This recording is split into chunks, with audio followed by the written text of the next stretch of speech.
तो कहानी की शुरुआत होती है एक लड़की से जिसका नाम होता है आलिया, और ये अपने घर से भाग रही है और शायद इसको पता नहीं है यहाँ अपने घर से भागने वाली औरतों के साथ क्या किया जाता है। और फिर ये एक आदमी का फ़ोन चुरा लेती है और फिर एक आदमी को कॉल लगाने लगती है, तो सामने से कुछ लोग इसे पकड़ने के लिए आ जाते हैं और फिर ये तब उनसे बचकर गली के दूसरी साइड भागने लगते हैं। और तभी एक औरत से टकराकर इनका फ़ोन नीचे गिर जाता है और फिर एक कार आकर इसको उड़ा देती है। और ये कौन है और यहाँ कैसे आ गई, और ये सारी स्टोरी जानने के लिए वीडियो पूरी देखें।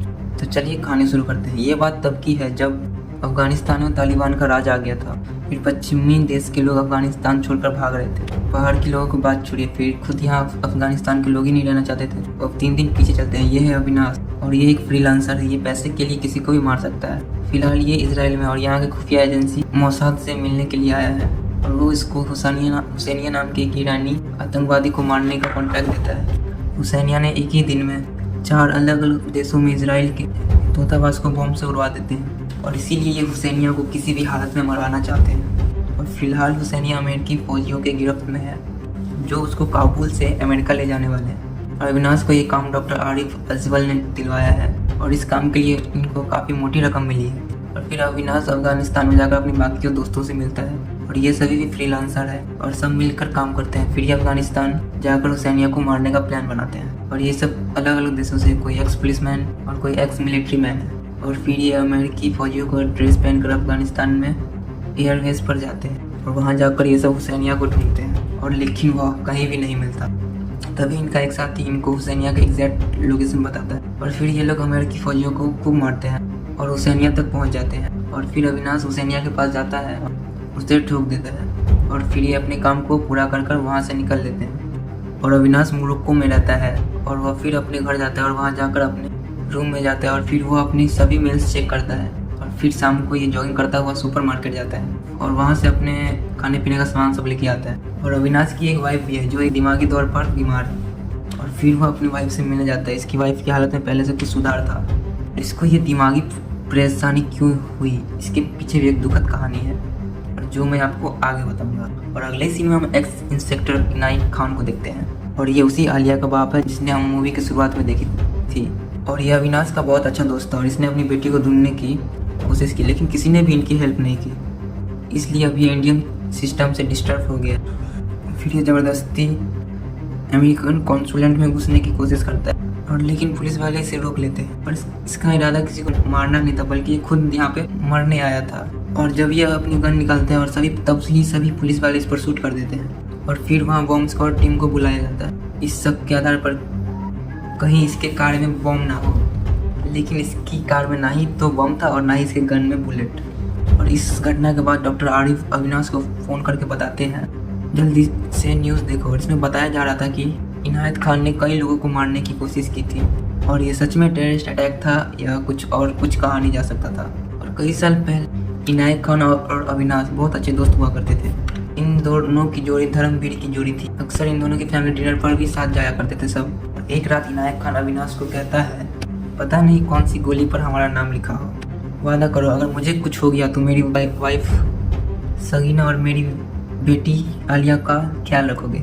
और अविनाश उससे प्रॉमिस करता है। और अविनाश को जैसे इस घटना के बारे में पता चलता है वो ट्रेन पकड़कर सीधा मुंबई आ जाता है। और अविनाश जब अपनी दोस्त के कवर के पास खड़ा था तब उसके पास डॉक्टर आरिफ अजवल का कॉल आता है कि मुझे खुद नहीं पता चला वरना मैं इसकी हेल्प करता। और फिर वो सबीना भाभी से मिलने के लिए जाता है कि 1 महीना पहले ही आलिया सिंगापुर से ग्रेजुएट करके आई है और वहाँ एक मोहसिन नाम के एक लड़के से मिली थी। मलेशिया में उनकी रिफ्रूट नाम की एक एजेंसी है और मुंबई में भी एक ब्रांच है। और फिर वह दोनों एक दूसरे से प्यार करने लगते थे और फिर उनकी फैमिली भी बहुत अच्छी थी।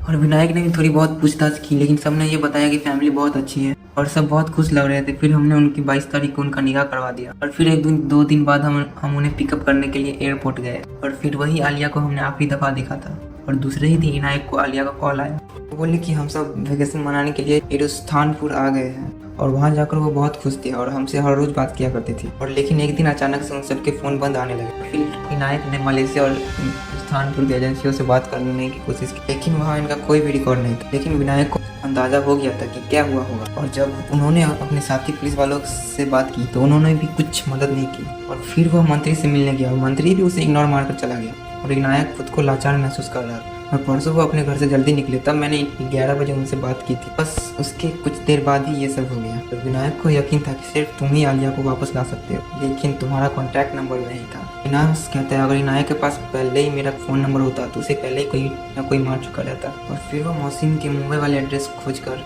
वहाँ जाता है और वह घर लॉक था। फिर उनके सामने वाले फ्लैट में रहने वाली लेडी बताती है कि पहले जब भी वह आया करते थे तब बहुत मिलते जुलते, लेकिन अब की बार आए तो अलग ही बिहेव कर रहे थे और वह हर समय फरद घारा के साथ रहते थे और वह उनके दूर की रिश्तेदार है और सबके रिश्ते में कहीं ना कहीं से निकल ही आती है फरद घारा। फिर अविनाश उसके घर के एड्रेस खोज कर वहाँ पहुँच जाता है और फिर फरद घारा कहते हैं कि क्या आप पुलिस वाले हैं? और अविनाश कहता है नहीं, मैं फैमिली से हूँ। तब अविनाश कहता है कि उन सबके फ़ोन बंद आ रहे हैं इसलिए चिंता हो रही है। और क्या बात करती थी आप उनसे? सुना है कि वह सारी बातें आपके ही मानते थे। और इस पर फरद घारा कहती है कि ये तुम्हारे समझ में नहीं आएगा। और अविनाश कहता है आप बताइए तो सही, मैं पढ़ा लिखा हूँ, मैं समझ जाऊँगा। फिर फरद घारा कहती है कि मैं तो उनसे सही रास्ते पर आने की दावत देती है और मैं उनसे पहली बार मलेशिया में मिली और वहाँ मैं धर्म प्रचार कर रही थी। और फिर खालिद भाई की बीवी असर ने मुझे पहचान लिया। उनका बहरावा देखकर हमें पता चल रहा था कि वह अपने दीन से कितने दूर हो गए थे। फिर मैंने उनको फिर से दीन के राह पर चलने के लिए बताया और मैंने उन्हें समझाया कि प्रत्याग करना सीखिए। अपने शोहर और अपने भाइयों को भी शरीयत और हिदायत सिखाइए। और वह लोग काफ़ी समझदार थे। फिर वह लोग जल्दी ही मेरी बात मान गए। मैं अक्सर मलेशिया इंडोनेशिया को कदर जाती रहती हूँ। और फिर अविनाश कहता है कि आप कौन सा पाठ पढ़ाती है लोगों को? तो फिर गुस्सा हो जाती है कि बोलती है कि वो लोग कोई दूध पीते बच्चे नहीं हैं जो मैंने उन्हें भर करा दिया। जहाँ गए हैं अपनी मर्जी से गए हैं।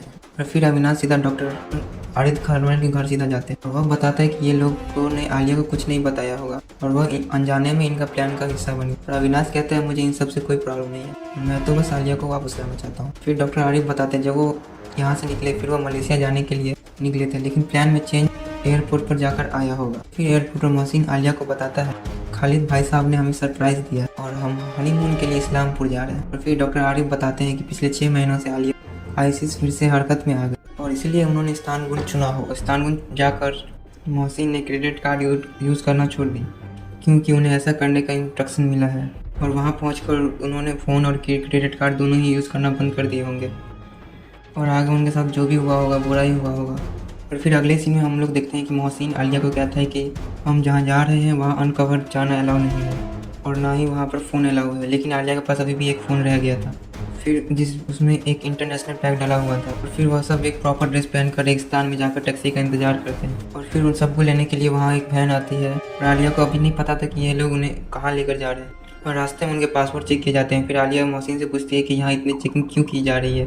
पहले तो कहीं नहीं, फिर मोहसिन कहता है ये जगह सीरिया बॉर्डर के पास है इसीलिए चेकिंग हो रही है, हमारा होटल बस आने ही वाला है। फिर ड्राइवर मकसूल भाई को फ़ोन करता है और फिर कहता है कि कुरियर आ रहा है। फिर मकसूल खलीफा को जाकर बताता है कि और नई भर्तियां हो रही है। फिर खलीफा से कहता है कि इंशाअल्लाह तुम बढ़िया काम कर रहे हो, इसी तरह लगन से काम करते रहोगे तो एक दिन हमारी ही जीत होगी। और फिर वह मर्दीन बॉर्डर पहुंच जाते हैं। वहाँ होटल में आलिया अपने शौहर को कहती है कि यहाँ तो नेटवर्क नहीं है, ये हम कहाँ आ गए हैं।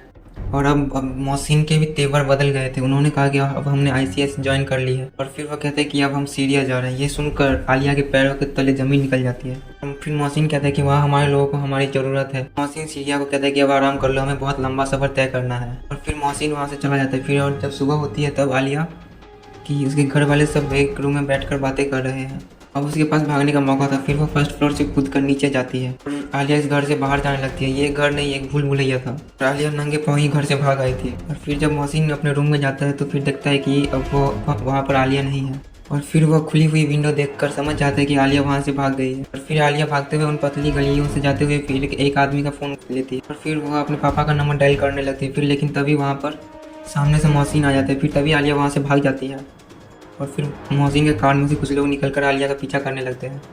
फिर एक औरत से टकराकर आलिया का फ़ोन तभी वहीं गिर जाता है। फिर उस गली से निकलकर मोहसिन तभी जैसे ही वो गली से निकली मोहसिन तभी उसको कार से टक्कर मार देती है और फिर आलिया बेहोश हो जाती है और फिर मोहसिन उसे पकड़ लेता है। यही कहानी थी जब शुरू में आलिया अपने घर से भागी थी। अब क्यों भागी थी, नहीं भागी थी, आप लोगों ने अभी इतना तक तो देख लिया। चलिए अब नेक्स्ट एपिसोड में आप सभी को आगे का सीन दिखाते हैं। अब नेक्स्ट एपिसोड में आगे का कहानी देखेंगे, बने रहिए हमारे साथ ऐसे ही।